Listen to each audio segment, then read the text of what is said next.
Back to my channel Chilekotha blog. তোমরা সবাই কেমন আছো? আশা করি ভালোই আছো।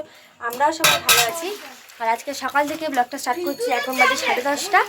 আর আমার সকালবেলা স্নান সব কিছু হয়ে গেছে, আরও আগে হয়ে যেত। আজকে রীতিমতো লেটই হয়ে গেছে। 10:30 বাজে, এখন রান্না বসাতে পারিনি। মাছ ধুয়ে রেখে দিয়েছি, এখন রান্না বসাতে পারিনি। তো এবার রান্না বসাবো, কারণ কি দেরি হওয়ার কারণ আছে। কারণ আজকে আমার ছেলে খাওয়াতে গিয়েই 2 ঘন্টা লেট হয়ে গেছে। মানে শুধু ওকে খাওয়াতে গিয়েই আমার 2 ঘন্টা লেট হয়েছে, অথচ বমিও করে দিয়েছে, মানে কোনো কাজের হয়নি। তারপর আবার এখন একটু খাওয়ালাম, আমার পটি করে দিল। একটু মানে পেটের মনে সমস্যা হচ্ছে। এই যে এখানে তাল মিজরি জল ভিজিয়ে দিয়েছি। আর এখন যাবো রান্না বসাতে। আর আজকে এনেছি বাটা মাছ, আর আমার ছেলে যেহেতু বাটা মাছ খেতে পারে না, ওর জন্য নিয়েছি তেলাপিয়া মাছ। তো মাছের ঝোলার ভাত করব। তো চলো রান্নাটা সেরে নিই। তার আগে যেহেতু উনুনে রান্না করব, এর তলায় একটুখানি ছাই লাগিয়ে নিতে হবে, নাহলে পানি তুলতে বেশ কষ্ট হয়। তো চলো দিকের কাজগুলো সেরে নিই। হাঁড়ির মধ্যে ছাই দিয়ে উনুন ধরিয়ে দিয়েছি, আর কড়াতেও ছাই লাগানো হয়ে গেছে। আর এবারে আনাজগুলো কেটে নেবো একটু। এই যে গাঁটি কচু আলু দিয়ে মাছ দিয়ে ঝোল করব। তো বন্ধুরা ঝটঝট রান্নাটা করে নিই, একেবারে দেখা হচ্ছে। এই যে ভাত হয়ে গেছে, উবুর করে দিয়েছি, ফ্যান গালাতে দিয়েছি, আর মাছ ভাজা হয়ে গেছে, গাঁটি কচুও ভেজে নিয়েছি। এবার তরকারিটা বসাচ্ছি, তরকারিটা বসালে হয়ে গেল। আর কিয়ান এখন আছে মেজো মামির ঘরে, মেজো মামি খাওয়াচ্ছে ওকে টুকটাক করে। কতটা খাচ্ছে, যেটুকুনি খাচ্ছে খাক, এমনিতে কিছু খেতে চাইছে না এখন। আর উনুনটা বেশ ভালোই জ্বলছে, কিন্তু সমস্যাটা কি জানো তো? এই দেখো আজকে আমি উনুনটা আবার ভেঙে ফেললাম। এই দেখো কী হবে বলো তো, ফোটাস করে ভেঙে গেল উনুনটা এই জায়গাটা। এই যে অবশিষ্টটা পড়ে আছে এখানে।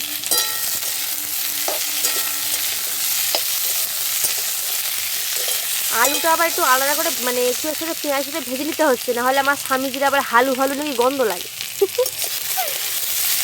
আমার রান্না কমপ্লিট। আবার এই যে মশলাপাতি নিয়ে এবার ঘরে যাব, কারণ উনুনের কাজ মানে শেষ। আর এই যে এদিকে বাসন পড়ে আছে কলে, এবার এগুলো মাজবো। তো চলো এগুলো রেখে আসি, আর তারপরে দেখি কিয়ান আর আমাদের মানু কি করছে। এই যে একটা নারী স্নান করছে, আর আরেকজন স্নান দেখে আর একজন স্নান করতে, মানে জামার সই। হ্যাঁ ঠিক ধরেছি, সে কথা বলেছিল আর কি।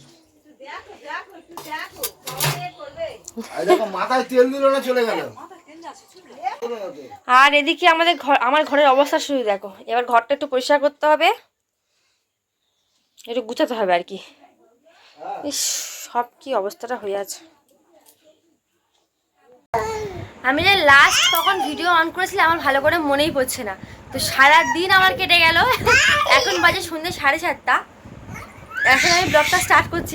আমি পেয়েছি আর কি, কারণ এদেরকে স্নান করিয়ে, এদের খাইয়ে, ঘুম পাড়িয়ে, আবার উঠে রুটি ফুটি করে, তারপরে আবার আমি টিউশন পড়াতে গেছিলাম, ওকে খাইয়ে, তার মধ্যে ওকে আবার খাইয়ে টিউশন পড়াতে গেছিলাম।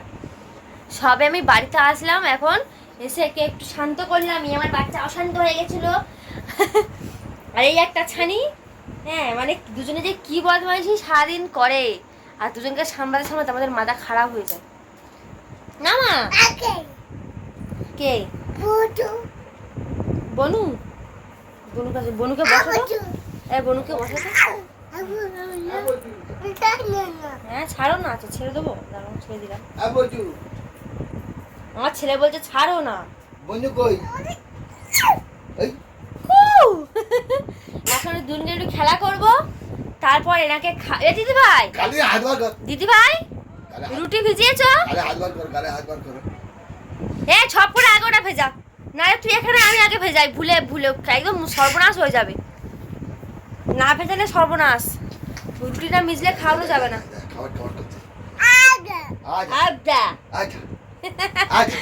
বাবাকে ডাকছে আচ্ছা।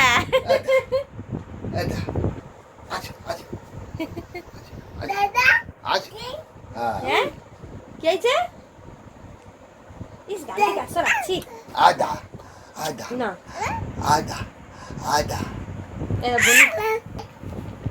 খেলা করো।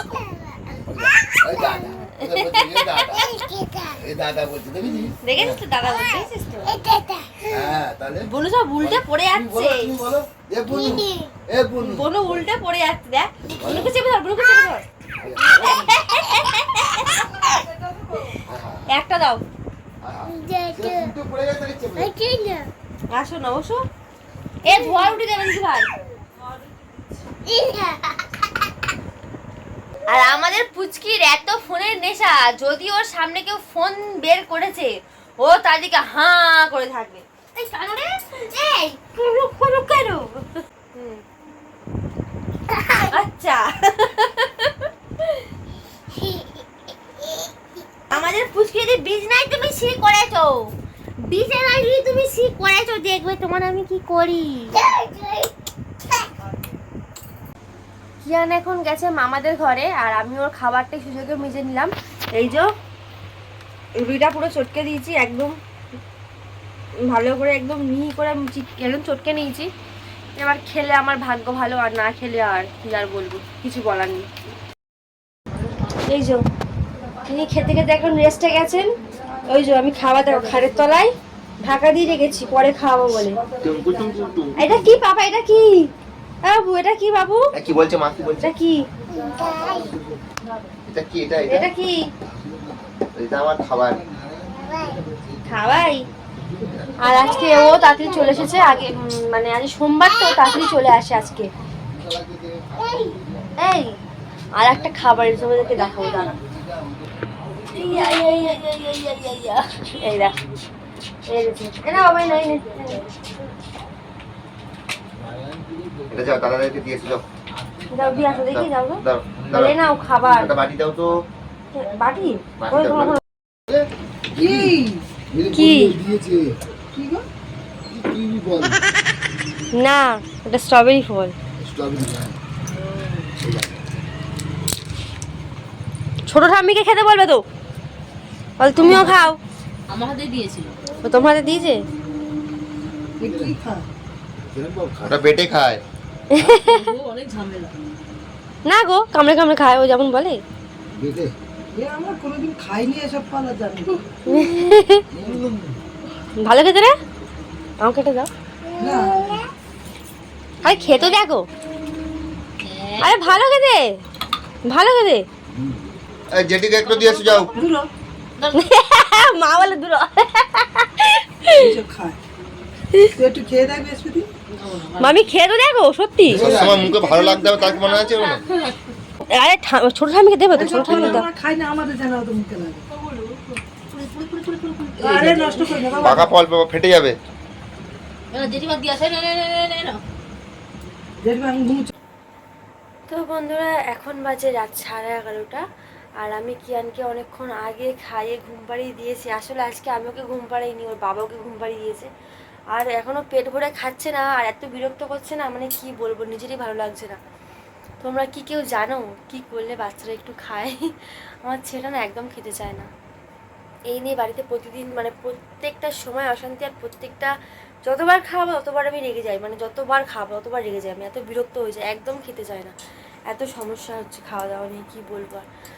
আর এখন বাজে যাই হোক, ওকে খাইয়ে দেয় মোটামুটি, ওর বাবাকে ঘুম পাড়িয়ে দিয়েছে। আর আমিও খেয়ে দিয়ে সবাই বাসন কোসন মেজে এসেছি, এখন 11:30 বাজে।